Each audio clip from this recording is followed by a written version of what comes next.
읽겠습니다. 마귀의 간계를 능히 대적하기 위하여 하나님의 전신갑주를 입으라.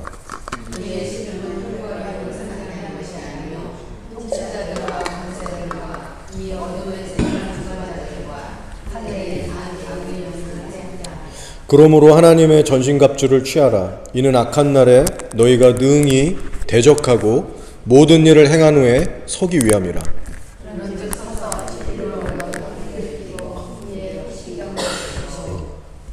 평안의 복음이 준비한 것으로 신을 신고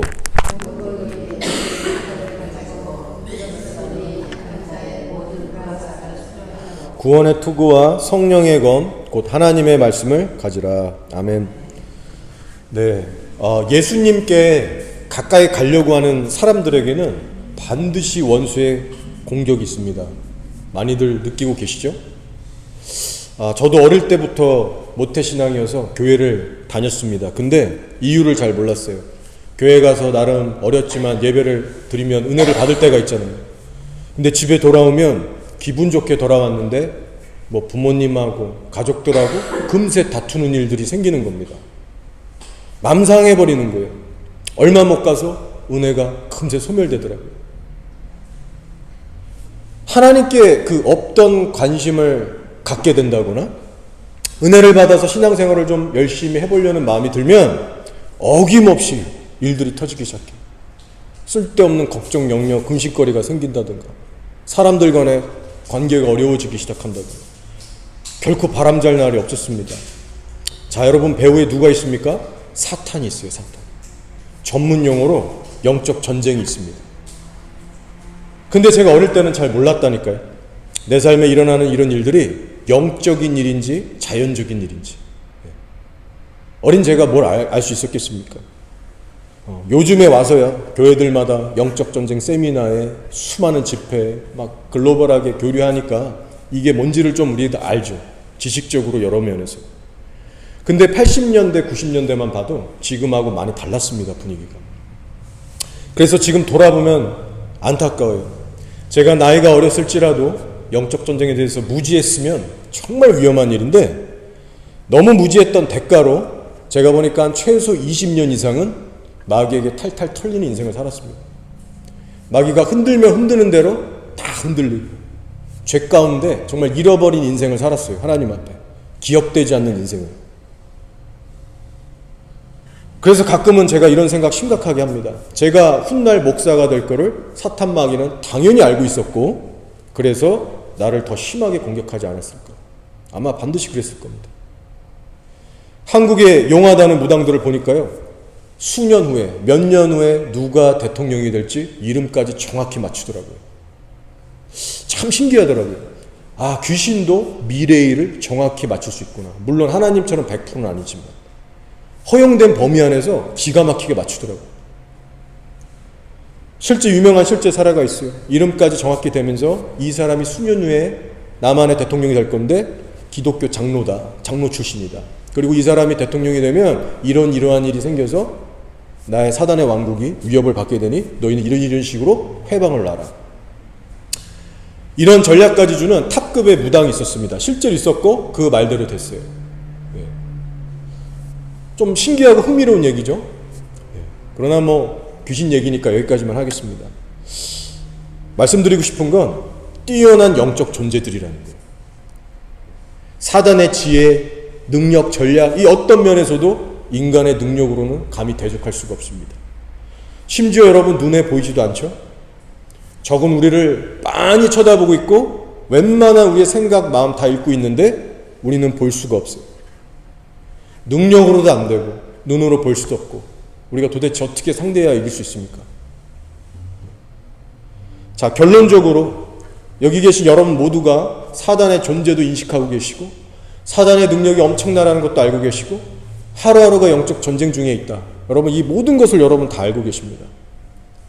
자, 그런데 이제 정작 가장 중요한 질문을 여러분에게 해볼게요. 뭐냐면 이 영적 전쟁이라는 것에 대해서 우리가 정말 끝까지 승리하려면 정말 끝까지 좁은 길을 가서 하나님 앞에 서기 위해서는 대체 우리가 어느 정도의 각오와 열심으로 신앙생활이라는 것을 해나가야만 하는가 라는 질문입니다. 이 시간 각자 한번 진지하게 생각해 보시고 스스로 결론이라는 걸 한번 내보시기 바래요. 내가 어느 정도로 성령 충만해야, 어떤 수준으로 진리의 전신갑주를 입어야만 사단과의 전쟁에서 끝까지 승리해서 하나님 앞에 의의 면류관을 얻을 수 있을까? 한번 스스로 견적을 내려보시고요, 그 결론대로 살아가 보시기 바랍니다. 사실은 제가 이런 질문을 굳이 안 드려도 여러분이 정말 예수님을 사랑하고 따르는 성도시라면 수도 없이 스스로에게 묻고 또 묻고 갈등하고 고민하는, 사실 그런 질문입니다. 내가 어느 정도의 수준까지 말씀을 무장해야 하는지, 어떤 수준으로 기도 생활을 해야만 영적 정에서 승리하는 삶이 가능한지, 우리가 영적으로 정말 살아있다면요, 할 수밖에 없는 고민이고 매일의 관심사고 질문이라는 거죠. 자, 근데 그럼에도 불구하고요, 지금 교회 안들을 보면 아무 생각 없이 사는 사람들이 많습니다. 영적으로 그만큼 졸고 있고 죽어 있는 분들이 많다는 거예요. 다행히 여러분은 안 그러시겠지만 어쨌든 여러분 이걸 기억하세요. 우리의 하루하루가 사단과의 지금 전쟁 가운데입니다. 마귀가 지금 펄펄 날뛰면서 여러분을 울부짖는 사자처럼 공격하고 있다. 이 현실을 다시 한번 상기시켜 드립니다. 결국 사도 바울이 에베소서 6장에서 말씀하는 바가 이거예요. 신앙생활은 영적 전쟁이다. 지금 휴전 상태가 아니다. 고로 전신갑주를 제대로 갖춰 입고 제대로 싸울 줄 아는 성도가 돼야 한다. 그런 얘기를 지금 교회에게 하고 있는 겁니다. 근데 제가 주변 성도들을 쭉 봐오니까요, 지식적으로 교회, 예를 들어 교회 다닌 지 얼마 안 된다거나, 하지만 정말 하나님을 신실하게 믿고 순종하려고 애쓰는 성도들을 보면요, 지식적으로 이런 어떤 영적 전쟁에 관한 말씀은 몰라도 스스로 체득해서 경험적으로 배워가고 이렇게 살아가더라고요. 결국 이 에베소서 6장에 나온 말씀대로 자연스럽게 살아갈 수밖에 없는 체계가, 신앙의 체계가 세워지더라고요. 왜냐하면 아는 거예요. 내가 이렇게 대충 교회 생활만 하니까 도저히 이게 승산이 없구나, 할 수가 없구나, 이거를 경험적으로 알게 되는 겁니다. 자, 그래서 여러분, 이 영적 전쟁이라고 하는 분야는요, 우리가 어떤 고상하거나 철학적인 어떤 그런 자세로, 아니면 지식적인 거, 혹은 가벼운 흥미로 사실 논할 수 있는 주제가 아닙니다. 되게 무겁고 심각한 그런 주제라는 거예요. 자, 그러면 구체적으로 우리가 어떻게 전신갑주를 취해야 하나, 이 부분을 이제 좀 살펴보려고 합니다. 자, 사실은 머리부터 발끝까지 많은 세부 사항이 있지만 시간 관계상 오늘은 두 가지만 할 거예요. 뭐냐면 구원의 투구와 의의 흉배, 이 두 가지를 먼저 살펴보려 합니다. 그러면 왜 하필 이 두 가지를 제가 먼저 나누려는 걸까요? 평안의 신발도 있고 믿음의 방패도 있고 칼도 있고 허리띠도 있는데 왜 하필 구원의 투구와 의의 흉배를 먼저 다루느냐? 이유는 간단합니다. 이 둘이 절대적으로 가장 중요하기 때문이에요. 순서는 물론 뒤죽박죽 나와 있지만 그 나와 있는 순서와 상관없이 그렇습니다.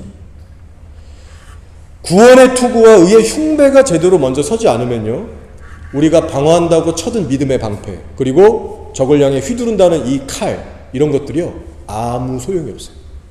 마귀 겁먹지 않습니다. 권위와 능력이 나가지 않아요. 그래서 먼저는 구원의 투구와 이 의의 호심경을 단단히 갖춰야 하는데, 이 두 갑옷은요 근본적으로 예수 그리스도의 복음과 관련되어 있는 부분입니다. 단어들을 한번 보세요. 구원의 투구, 구원이라는 말이 나오는데 구원은 오직 예수님 복음 안에만 있습니다. 예수님 복음 밖에는 구원이라는 것을 우리가 사용할 수가 없죠. 그 단어 자체로. 그래서 구원의 투구를 쓰라고 하는 말의 의미에는 이런 게 있는 거예요. 바로 복음의 본질을 똑바로 알고 또 뿌리 내려서 결코 이 시대의 미혹과 거짓에 흔들리지 말아라, 굳세게 서라라는 그런 의미가 포함되어 있는 것입니다. 제가 이 부분을 묵상하면서 다시 한번 스스로 주님 안에서 정리가 되고 다시 한번 큰 확신을 갖게 됐어요.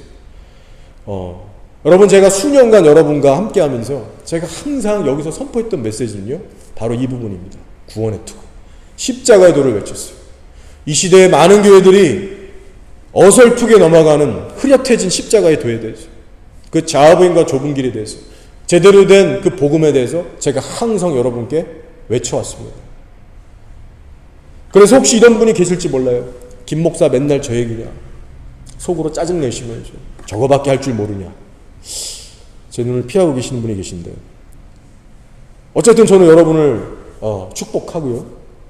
사실 어쩔 수가 없습니다. 뿌리라는 것이 깊어지려면 어쩔 수 없어요. 기초공사가 튼실해야만 여러분 폭풍화가 올 때 건물이 무너지지 않습니다. 한두 번 갖고 안 되는 거예요. 저는 사실 저의 과거를 생각할 때 진심으로 억울하고 분통 터지는 일이 있습니다.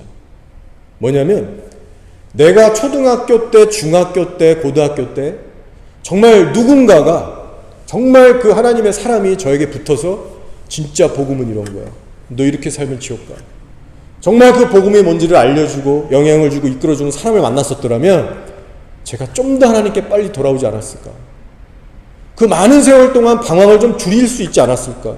여러분, 그런 진심의 어떤 영적인 아쉬움이라는 게 제 안에 있습니다. 여러분, 제가 거의 한평생 교회를 다녀왔지만 제가 의심 없이 확신하는 바는요, 십자가의 복음만큼 파워풀한 것이 없다는 거예요. 우리 영혼을 진짜로 흔들고 찌르고 그래서 실제 삶을 변화시키고 영향을 줄 수 있는 것은 십자가밖에 없습니다. 십자가 안에만 죄를 다름이 있고요, 영혼을 깨트리고요, 거기에 죄사함과 성령의 권능이 나타나는 거예요. 마귀는 그 십자가 안에서만 맥을 못 춥니다. 그렇지만 여러분이 항상 이 소리를 듣기 때문에 지겨운 소리가 될 수 있어요. 식상하게 들리실 수 있어요. 자, 그래서 저는 이렇게도 한번 얘기할 수 있습니다. 여러분, 그러면 다른 주제들, 복음 외에 다른 주제들 열심히 찾아서 한번 유튜브에서 들어보세요. 정말 속이 후련할 정도로 들어보세요. 그리고 시간을 지켜보세요. 여러분 마음속에 어떤 마음이 드는지. 여러분이 진정으로 하나님의 사람이고 정말 깨어있고 성숙하다면 다시 복음으로 돌아올 겁니다. 아, 내가 항상 특식을 먹고 있었구나, 이 잔챙이들, 이 다른 반찬들 먹으니까 이게 뭔가 허하구나, 여러분 그것을 느끼시게 되는 겁니다. 자, 오늘날 정통파라고 하는 소위 개혁주의에서는요, 구원에 대해서 이렇게 가르치죠. 한 번 구원은 영원한 구원이다. 그러나 성경적으로 보면 어떻습니까? 얼마든지 구원에서 떨어질 수 있다고 가르칩니다. 자, 지금 구원의 투구에 대해서 제가 지금 얘기하고 있는데, 여러분 이 구원의 투구를 쓴다는 것은요, 올바른 구원론을 확립한다는 부분도 포함되고 있습니다. 사람이 어떤 신앙생활을 해야 지옥 가지 않고 천국 갈 수 있는가? 주여주여한다고 천국 가는 게 아니다. 좁은 길로 가야 된다. 여러분, 이런 구원의 확실한 개념을 내 머리에 제대로 탑재하는 것, 여러분 이것이요, 이 미혹과 거짓이 많은 시대 속에서 구원의 투구를 쓴다는 또 다른 의미예요. 자, 예를 들어 구원파를 보세요. 몇 년도 몇 월 몇 시에 나 구원받았다, 그거를 그 초까지 그 분시를 그렇게들 강조해서 스스로 세뇌를 시킵니다. 근데 소위 정통파라고 하는 우리 기독교 내에서도 사실상 비슷한 얘기를 하고 있는 거죠. 한 번 구원은 영원한 구원이니 소위 막 살아도 지옥 안 간다, 이렇게 표현은 하지 않지만 결국 그 얘기하고 있는 거거든요. 절대로 구원에서 떨어질 일이 없다, 이렇게 한심하게 가르치고 있는 실정입니다. 그래서 이런 상태를 영적으로 보면 어떤 상태냐? 구원의 투구가 없는 상태라는 거예요. 영적으로 보면 사단에게 지금 머리를 아주 세차게 후려맞고 피가 철철 흐르고 거의 치명상의 즉사 상태에 있는 겁니다. 사람이 어떻게 살아야 구원받는가? 성경은 뭐라고 하는가? 여러분, 이 부분이 우리의 신앙에서 가장 중요한 부분이기 때문에 제대로 확립하셔야 됩니다. 그리고 한 가지 더 중요한 게 있어요. 구원에 대한 올바른 지식만 가지시면 안 되고 플러스 순종하는 삶, 이 두 가지를 다 갖춰 나가셔야 합니다. 항상 들으신 말씀이죠. 말씀에 순종하며 살아가는 실제 삶이 있을 때, 그래서 이 두 박자가 다 맞출 때 우리가 비로소 말할 수 있어요. 내가 구원의 투구를 제대로 장착하고 있다. 구원론에 대한 지식만 가지고는 부족한 겁니다.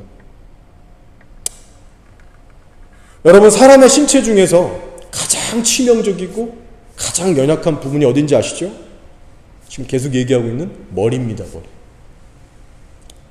머리만큼 약하면서 동시에 절대적으로 중요한 기관이 없습니다. 군인이 전쟁에 나가서 적과 싸웠어요. 팔과 다리에 피 한 방울 안 흘려요. 기스 하나 없어요. 근데 머리에 총알 한 번 박히면 어떻게 됩니까? 순간 생명을 잃게 되는 거예요. 끝나는 거예요. 자, 근데 영적인 원리도 지금 마찬가지라고 강조하고 있는 겁니다. 머리에 쓰는 이 구원의 투구가 제대로 쓰여 있지 않으면 절대적으로 치명적일 수 있다. 자, 그래서 구원의 투구에 또 포함되는 또 다른 영역이 있는데, 자, 잘 들어보세요. 구원의 투구에 포함되는 또 다른 영역이 뭐냐면 그리스도인으로서의 견고한 정체성입니다. 이 부분도 중요한 부분입니다. 오늘날 교회 안에 생각보다 성도로서의 정체성이 견고한 사람들, 아름다운 사람들이 생각보다 많이 없습니다. 근데 문제는 뭐냐면요, 교회 안에 우리들끼리 있을 땐 이게 잘 드러나지 않아요. 우리끼리 이렇게 예배드리고 교제할 땐 내가 얼마나 그리스도인으로서의 정체성을 갖고 있나 잘 드러나지 않습니다. 근데 언제 드러납니까? 세상 한복판에 나가면 적나라하게 드러나기 시작해요. 나의 의식과 나의 멘탈, 나의 가치관, 나의 선택들이 얼마나 성경적인가, 얼마나 그리스도인으로서의 정체성에 뿌리를 내리고 있는가 다 드러나게 됩니다. 세상 앞에서. 어떤 현상들이 나타날까요? 세상 사람들 앞에서 복음 전하는 것을 부끄러워합니다. 세상 사람들 앞에서 기도하는 모습 보여주는 거, 예수님 얘기 크게 해서 옆 사람 들리는 거 창피하고 의식해합니다. 여러분, 이게 뭐냐면요, 구원의 투구가 지금 튼튼하지 못한 모습이에요. 나의 멘탈과 의식과 가치관, 여기서부터 세상 앞에 눌리고 지고 들어가는 겁니다. 그렇게 되면 어떻게 되냐면 이 정체성이 흔들리고 희미하니까 삶의 선택들과 결정들에도 지대한 영향을 끼치기 시작합니다. 그리스도인으로서 하지 말아야 할 일들을 하게 되고 선택하게 됩니다. 이기적이고 자기중심적이고 비윤리적인 그런 세상 사람들이 할 법한 일들을 크리스찬들 해나가는 거예요. 구원의 투구라는 게 이렇게 중요합니다, 여러분. 실제 우리의 심령과 삶 모든 영역에 영향을 끼치고 있어요. 알게 모르게.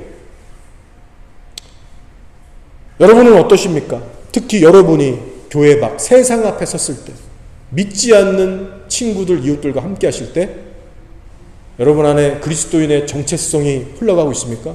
아니면 세상 사람들과 똑같이 물 흐르듯이 그들처럼 여러분 행동하고 사고하고 계십니까? 이 세상은 너무나도 뒤틀어지고 왜곡됐어요. 그래서 우리는 생각해 봐야 합니다. 정말 우리가 교회 안팎에서 얼마나 건강하고 거룩한 정체성을 갖고 살아가고 있는가. 자, 결론적으로 이 정체성의 문제는요, 우리가 교회만 오래 다닌다고 해서 뭐 직분 받는다고 해서 설교만 그냥 듣는다고 해서 해결될 문제는 아닙니다. 이런 말이 있잖아요. 온실 속의 화초가 스스로 결코 강해질 수 없다. 마찬가지입니다. 영적인 것도. 결국에는 여러분 스스로가 자신의 이 연약한 부분들을 발견하고 캐치해 가시면서 간절한 기도를 하셔야 돼요. 하나님, 나 변화시켜 주십시오. 그리고 동시에 경건의 훈련들을 열심히 하시면서 견고히 세워나가셔야 됩니다. 스스로. 자, 그런 차원에서 여러분이 거리에 나가셔서 전도하시잖아요. 2주에 한 번뿐이지만 그래도 좀 성도로서의 각성이 되게 해주는, 그런 좀 도움이 되는 아주 좋은 훈련 중에 하나라고 전 보고 있습니다. 복음도 전해서 물론 좋지만 동시에 여러분이 성도로서의 정체성을 세상에 담대하게 알릴 수 있는 정말 좋은 훈련입니다. 오늘날 대부분의 교인들이 거의 한평생 자신이 성도인 걸 감추고 삽니다. 그렇지 않습니까? 자기 가정과 교회 건물 요 바운더리 빼면 평생의 그리스도인인 거 숨기고 살아요. 그러니 여러분은 잘하고 계시는 겁니다. 제가 볼 때 전도만큼 확실한 훈련이 없는 것 같아요. 나 크리스찬인데 너도 예수 믿어라. 하나님이 창조주시다. 천국 지옥 얘기하면서 예수 외에 구원이 없다. 전도할 때 성령님께서 함께 하시는데 그러면 나도 모르게 나의 정체성과 자존감이 회복되기 시작해요. 세상과 부딪히면서 하나님을 간절하게 의지하고 기도할 때 나의 정체성과 자존감이 만들어져 갑니다. 구별된 삶이 시작되는 거예요. 저는 개인적으로 이 유익을 정말 경험하고 살고 있습니다. 이 시간 여러분에게 말씀드리고 싶은 건 방법이 어찌게 됐든 전도가 됐든 뭐가 됐든 그리스도인으로서의 정체성을 견고히 세워나가시기 바랍니다. 한번 스스로 돌아보세요. 나의 정체성 괜찮은가? 견고한가? 그래서 그 일을 위해서 여러분 열심히 기도하셔야 되고요. 하나님 나에게 이 자존감을 회복시켜 주십시오. 메뚜기처럼 나 스스로 눌리지 않게 해주십시오. 하나님이 주시는 훈련들을 통과해 내시면서 이 모든 과정을 통해서 거룩한 정체성을 그 성경적인 가치관을 여러분 모두가 풍성하게 누리시기를 축복합니다. 자, 그리고 이제 두 번째 신체 부위로 넘어갈게요. 첫 번째는 뭐였냐면 구원의 투구를 이 쓰는 머리와 더불어서 이 첫 번째 구원의 투구를 얘기했죠. 자, 근데 두 번째로 중요한 부위가 어디냐면 바로 의의 호심경 혹은 의의 흉배라고도 하는데 신체 부위로 따지면 가슴이라고 하는 영역입니다. 가슴. 자, 머리와 더불어서 사람의 중요한 신체 부위가 또 어디냐? 가슴입니다. 가슴. 자, 가슴에는 뭐가 있죠? 쿵쾅쿵쾅 대는 잠시도 쉬지 않고 뛰는 심장이라는 기관이 있습니다. 그리고 이 심장은요, 한순간이라도 멈춰서 탁 스톱하게 되면 생명을 빼앗아갈 수 있어요. 우리가 팔다리가 잘려나가도 살아갈 수 있죠. 고통스럽겠지만 그러나 심장이 관통되면 살 수 없습니다. 그래서 머리만큼이나 연약하면서 한편으로 우리가 너무나도 소중하게 보호해야 되는 기관이 바로 가슴이라고 할 수 있습니다. 그래서 여러분 가슴을 철저하게 보호하실 줄 아셔야 합니다. 자, 그럼 영적으로 보면 우리의 가슴을 항상 보호할 수 있는 이 의의 흉배라는 것은 어떤 것이냐? 자, 이것은 구원의 투구와 연결이 되고 있는데요. 의의 흉배에서 얘기하는 이 의의 뿌리를 추적하다 보면요, 이 의는 사람의 의가 아니라 예수 그리스도의 의의 그 뿌리의 기초를 하고 있다는 것을 우리가 알게 됩니다. 자, 결국 우리는 용서받은 죄인이지 않습니까? 고로 우리 스스로의 의라는 것은 없어요. 우리의 의로 흉배를 붙인다. 사실상 이건 불가능합니다. 예수님의 의에 기초한 우리의 순종만 있는 것이죠. 그래서 우리가 의의 흉배를 붙일 수 있는 시작도, 자격도, 그 과정도 예수 그리스도의 의에 기초하고 성령의 도우심이 아니면 절대 불가능한 그 사실을 일단 짚고 넘어갈게요. 자, 이어서 의의 흉배를 취하는 과정, 입는 과정에 있어서 한 가지 중요한 게 있습니다. 뭐냐면 성도들 쪽에서 절대로 가만히 있으면 안 된다는 거예요. 특별히 어떤 싸움이 있냐면 마음을 지켜내는 싸움을 꼭 할 줄 알아야 됩니다. 제가 누누이 이 부분을 많이 얘기하잖아요. 몇 주 전에도 선한 양심 얘기하면서. 근데 이게 사실 여기 다 나와 있는 거예요.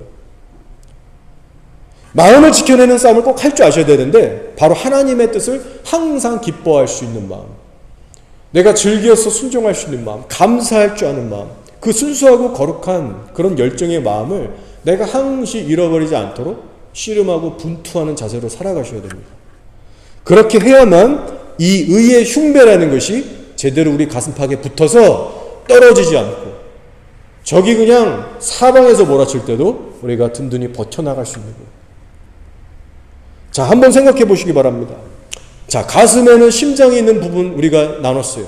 자, 근데 심장은 우리가 꺼내면 눈으로 보이지 않습니까? 근데 가슴에는 눈에 보이지 않는 영역도 있어요. 바로 마음, 감정이라는 영역도 있습니다. 그래서 사실 가만히 생각해 보면요, 신체 중에서도 정말 신비한 신체 부위가 어디냐면 가슴이라고 하는 부위예요. 여러분, 우리가 어떤 발바닥이나 어깨, 등, 팔, 배, 여기서 우리가 감정을 느끼나요? 어떤 감동 있는 드라마나 영화를 볼 때, 혹은 누가 여러분에게 상처 주는 말을 줬을 때 발바닥에서 아픔을 느끼시나요? 그렇지 않잖아요. 가슴이 막 어쩔 땐 뜨거워지기도 하고 온도도 진짜 올라가고 가슴이 시리고 아프고 감동해서 눈물도 나오게 하는 이 여러분 가슴이라고 하는 이 공간은요. 그래서 영적인 공간이라고 할 수 있습니다. 팔다리 다른 신체는 물리적인 부위뿐이에요. 근데 이 심장을 갖고 있는 가슴은 물리적인 뿐만 아니라 영적인 공간이에요. 곧 하나님을 향해서 우리의 온 마음이 집중을 해야 하는 기관이고 항상 그분을 향한 사랑과 경외심으로 가득 차야 되는 그런 예민한 영적인 공간입니다. 자, 이 마음과 관련해서 우리가 늘 잊지 말아야 될 놀라운 창조 원리가 있습니다. 여러분, 하나님께서 우리의 마음이라는 걸 창조하실 때 우리의 마음이 어떠할 때 가장 기쁘고 어떠할 때 가장 행복하고 이거면 됐다라고 말할 수 있는 그 어떤 기준점이라는 것을 정해놓으시고 만드셨다는 거예요. 여러분 잘 아실 거예요. 우리가 오직 하나님의 말씀, 하나님의 영으로 채워질 때만이 세상에서 가장 기쁨을 느끼고 가장 만족감을 느끼고 행복해 할 수 있도록 우리의 마음을 그런 기준점으로 창조하셨다는 거예요. 사람이 떡으로만 살 것이 아니라 하나님의 입에서 나오는 말씀으로 살 것이니라고 하셨어요. 바로 세상의 무언가로는 여러분 해보셔서 아시잖아요. 한평생 무얼로도 채워도 만족이 없어요. 곧 얼마 못 갑니다. 그래서 그런 창조 질서에 의해서 우리의 심령을 창조하셨다는 거예요. 그래서 말씀이 여러분의 심령을 채울 때마다 얼마나 행복하십니까? 얼마나 감격스럽고 평안하세요. 하나님의 영이 우리 가슴에 충만하면 할수록 우리가 그것을 너무나 행복한 겁니다. 세상의 어떤 걱정, 두려움, 유혹, 나를 짓눌렸던 해결되지 않은 어떤 문제들 속에서 내 심령이 거기서부터 풀어지게 시작하는 거예요. 자유할 수 있게 되는 거예요. 그래서 성경에 이런 말씀 있잖아요. 주의 영이 있는 곳에는 자유가 있다. 이건 진짜 현실적인 겁니다. 우리가 주님의 임재와 그분의 말씀에 잠기게 될 때 우리의 영혼에 놀라운 평강과 기쁨과 자유가 임합니다. 그래서 여러분 이 은혜를 더 깊이 누리시기 위해서 가슴의 영역을 꼭 지키면서 사시기 바랍니다. 자, 그런데 한편으로 우리들의 문제 어디서 발생합니까? 바로 우리의 육신이 연약한다는 데 있어요. 세상의 것으로 우리 마음 채울 수 없다, 허망하다, 하나님으로 채워야 한다, 지식적으로 우리가 알고 있습니다. 근데 순종이 안 되는 거예요. 갈등이 여기서 시작하는 거죠. 우리 노숙자 멤버 섬기는 멤버들 중에 청년 중에 크리스라고 있습니다. 우리 교회 오셔서 설교해 주셨던 원천희 선교사님 둘째 아들이에요. 지금 메시 고등학교, 우리 잘 아시는 메시 고등학교에서 풀타임 선생님으로 일하고 있습니다. 근데 이 친구가 기특하게도 얼마 전에 자기가 크리스찬인 거를 드러내면서 학교 내 학생들을 대상으로 이 크리스찬 모임을 연 거예요.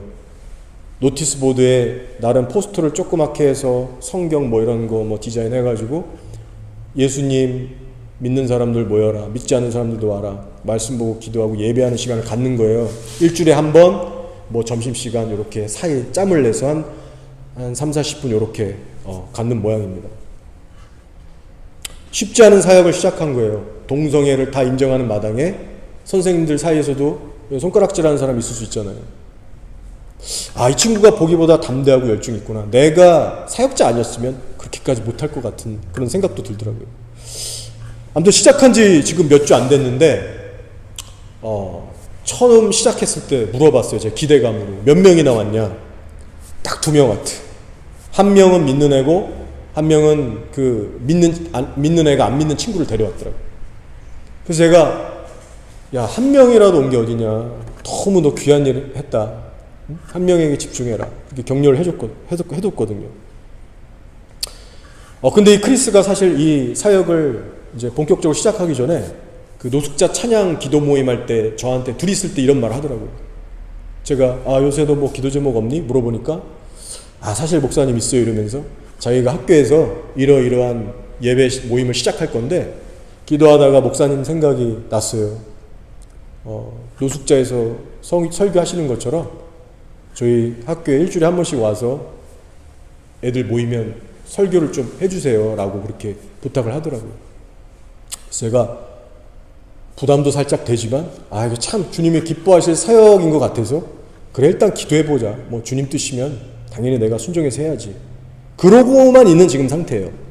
어떻게 해야 될지 모르겠습니다. 제가 정말 가서 그렇게 하게 될지.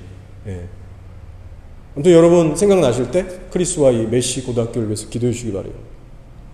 자, 몇 주 전의 일이에요. 그리고 노숙자 찬양 연습 모임 시간이 다시 왔습니다. 크리스랑 둘이 있었어요. 요즘 신앙생활 잘하고 있니? 제가 다시 물었습니다. 크리스찬으로 산다는 거 좁은 길이고 쉽지 않은데 괜찮니? 라고 제가 물어봤어요. 그러니까 지치는 표정으로, 딱 봐도 지금 파김치가 됐는데 지치는 표정으로 목사님 많이 느끼고 있어요. 너무 어려워요. 특히 내가 얼마나 악한 자인지를 느끼고 있어요. 이 얘기를 하는데 뭐가 이렇게 확 전해지더라고요. 이 친구 보면요, 세상에서도 교사로서 풀타임 직업하죠. 얼마나 피곤하겠습니까? 근데 대형교회 다니는데 금요기도회 그 찬양 예배 기도에 이 친구가 인도합니다. 리더로서. 그리고 주일 예배도 찬양 리더로 이 친구가 다 인도하죠. 주일 노숙자 예배 아침에도 기타로 찬양 이 친구가 다 인도하죠. 그리고 평일에 또 대형교회 그 초등부 사회인가? 거기도 뭐 가서 한다고 제가 알고 있어요. 정말 바쁜 친구입니다. 그래서 겉모습만 보면요, 너무 홀리하고 정말 흠잡을 데가 없어 보이고 정말 그런 괜찮은 친구예요.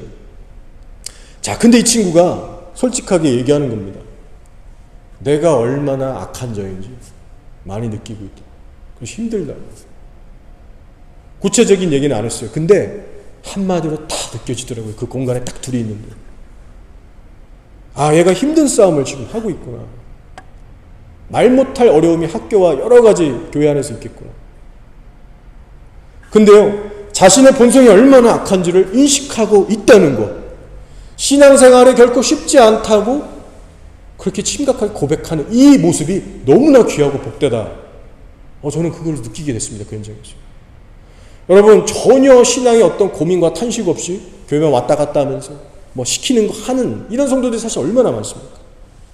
복된 거예요. 이런 고백을 할 수 있다는 것이. 여러분, 이 시간 여러분의 삶에서 사탄이 얼마나 치밀하고 집요하게 여러분의 마음을 공격하고 있는지 여러분 잘 살펴보시기 바랍니다. 여러분의 사소해 보이는 습관들부터 점검해 보시고, 여러분의 머릿속과 마음에 항상 수시로 들어오는 생각들, 틈만 나고 시간만 나면 내가 항상 쏠리는 생각들, 마음들, 그리고 그 과정 속에서 과연 여러분은 하나님의 인도를 받고 계신지. 자, 지금 의의 흉배를 얘기하고 있는 중이었는데 결론적으로 말씀드리고 싶은 건 마음을 지키시라는 거예요. 마음 하나 뺏기면요, 나머지는 다 딸려가게 되어 있습니다. 마귀가요, 명확해요. 우리의 어떤 팔다리, 별 중요하지 않은 팔다리만 집중 공격하는 게 아닙니다. 마음 뺏기면 나머지는 줄줄이 따라가는 거예요. 그래서 잠언 4장 23절을 이렇게 말씀합니다. 모든 지킬 만한 것 중에 더욱 내 마음을 지키라. 생명의 근원이 이에서 남이니라. 이 시간 여러분에게 무시무시한 전쟁이 아직 끝나지 않았음을 다시 한번 제가 상기시켜 드리고자 합니다. 여러분이 아무리 피곤하고 지치고 포기해도 피해갈 수 없어요. 사단은 그럴수록 여러분을 잡아먹으려고 할 겁니다. 여러분이 느끼든 그렇지 못하든 여러분의 마음의 영역은 지금 날마다 원수에게 공격당하고 있어요. 누군가에게는 돈의 문제가 되는 걸 수도 있고, 어떤 삶에 나를 짓누르는 어떤 환경의 문제, 인간관계의 어려움의 문제, 어떤 걱정거리들, 욕심들, 여러분의 마음의 시선이 하나님으로부터 멀어지게 하기 위해서 그 어떤 것도 다 이용해서 쉴 새 없이 여러분을 공격하고 있습니다. 그래서 제가 가만히 이 성경을 묵상하다 보니까요, 이런 깨달음이 오더라고요. 여러분, 머리와 이 가슴, 이 두 영역은 영적 전쟁에 있어서 가장 중요한 좀 교두부 역할을 하는 그런 영역이구나. 자, 머리에 얼굴이 있죠? 자, 얼굴 안에 뭐가 있나요? 세부적으로 살펴보세요. 사람의 눈과 귀와 입이 다 들어가 있습니다. 즉, 보고, 듣고, 말하고, 생각하는 기능이 전부 머리에 있어요. 근데 아시잖아요. 영적 전쟁에 있어서 이 영역들이 얼마나 하나하나씩 중요한 역할을 하는가. 내가 매일 무엇을 보느냐? 내가 매일 보는 것이 말씀이냐? 아니면 세상의 그 어떤 무언가냐? 영적 전쟁에 있어서 승패를 가르게 해주는 기준점이 됩니다. 또 무엇을 내가 매일 듣느냐? 매일 듣는 것이 말씀이냐? 거룩한 기도 소리, 찬양 소리냐? 아니면 그 유튜브에서 나오는 어떤 그 세상적인 목소리들이냐? 너무 중요한 거예요. 또 말하는 영역, 생각하는 영역, 내 감정 상태와 의지, 전부 영적인 것들인 거예요. 영적 전쟁에 있어서 반드시 우리가 지켜내야 될 영역들입니다. 그러니 여러분 꼭 기억하시기 바랍니다. 영적 전쟁의 핵심 전투는 다른 것이 아니라 바로 우리의 머리와 가슴 속에서부터 벌어진다는 사실이죠. 팔다리가 아닙니다. 승패를 가르게 해주는 핵심 전투가 머리와 가슴 속에서 벌어지고 있어요. 제가 이 말씀을 준비하면서 특별히 시편 119편이 떠올랐는데 이 시편 기자의 간절한 기도를 한번 들어보세요. 내 눈을 돌이켜 허탄한 것을 보지 말게 하시고 주의 길에서 나를 살아나게 하소서. 내가 주께 범죄하지 아니하려 하여 주의 말씀을 내 마음에 두었나이다. 내 마음을 주의 증거들에게 향하게 하시고 탐욕으로 향하지 말게 하소서.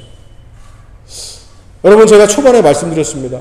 에베소서 6장에 나오는 이런 어떤 영적 전쟁에 대한 지침서, 이런 지식에 대한 말씀을 잘 몰라도 정말 하나님 믿고 순종해 보려고 하는 성도들에게는 가방끈이 짧든 교회를 얼마나 다녔든 정말 하나님께 순종하려고 하는 성도들은 이 에베소서 6장 말씀대로 하나 둘씩 신앙의 체계를 잡아갈 수밖에 없다고 그랬어요.